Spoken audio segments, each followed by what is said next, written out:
खासदार म्हणून लोकशाही पायदळी तुडवलेली आहे.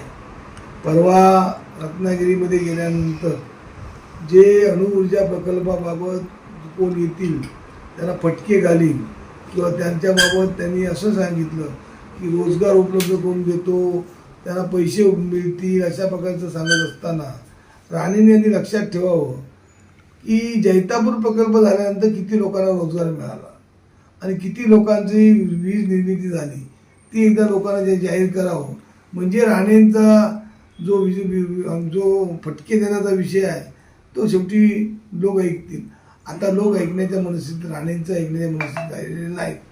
लोकांना आता कळलेलं आहे की राणे हे नुसत्या धमक्या देतात, फटके घालीन म्हणजे काय लोक आता सिंधू जिल्ह्यातले लोक ऐकणार नाहीत. ज्या सिंधू जिल्ह्यांनी आतापर्यंत प्रत्येक ज्या ठिकाणी असलेल्या चांगल्या प्रकल्पाला स्वागत केलं आणि जे फसवे प्रकल्प आहेत राणेंचे, जे राणेंनी आपल्या निवडणुकीच्या पूर्वी जे आपल्या मंत्रालयाचे 200 कोटीचं ट्रेनिंग सेंटर काढणार म्हणून त्या ओरोसला दगड लावला आहे, ते ट्रेनिंग सेंटर राणेंचं खासदारकी संपत आली तरी अजून ट्रेनिंग सेंटर सुरू झालं नाही. म्हणजे या फसव्या घोषणा आणि फसव्या धमक्याला जिल्ह्यातली जनता आता घाबरत नाही. जिल्ह्यातल्या असलेल्या जनतेबरोबर ज्या आंबा बागायतदार, जे मच्छीमार, ज्या ह्याच्यामध्ये अणुऊर्जामध्ये प्रकल्पामध्ये जे सपोर होणार आहेत त्यांच्या पाठीमागे शिवसेना आणि आम्ही खंबीरपणे उभे राहणार आहोत आणि त्याला विरोध करत राहणार आहोत. तर राणेंनी अशा पद्धतीने समजू नये की आपल्या धमकीमुळे फटके घालीन किंवा अमके घालीन. हे फटके घालीन आता हे विषय संपले आणि राणेंचे आता हे विषय संपत आले. त्यामुळे राणेंनी ह्या अशा प्रकारच्या धमक्या देऊ नये. कारण आपल्या काळात त्यावेळी BJPच्या खासदारावरती दगड मारलात, जे भाई गिरकरवरती, ती परिस्थिती आता राहिलेली नाही.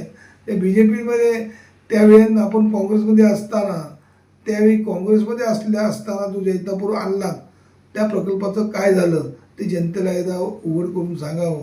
आणि आज सत्तेतले सर्वच आमदार खासदार आज वेगळ्या पद्धती झालेल्या आहे. आज राणेंनी फटके घालीन म्हणतायत, तर मुंबईचे खासदार संजय दिना पाटील गोळ्या घालीन, बॉम्ब टाकीन, 5 मर्डर केल्यात अशा प्रकारचं बोलून म्हणजे लोकशाही आणि लोकशाहीचा गळा घोटण्याचं काम सत्ताधारी पक्षाचे खासदार आमदार या ठिकाणी करताना दिसत आहेत.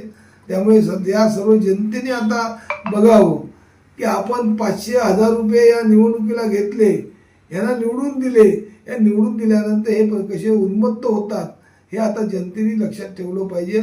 आणि जनतेने आता यावरती आपला आवाज उठवला पाहिजे. जनतेच्या आवाजाबरोबर शिवसेना त्यांच्याबरोबर असेल.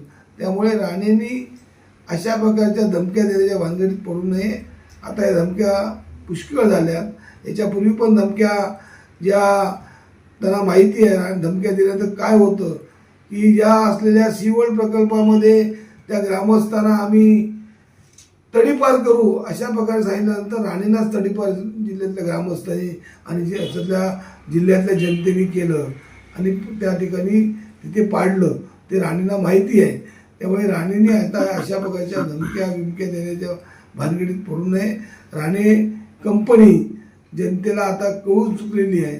राणे कंपनीवर जनता आता योग्य तो निर्णय घेईल.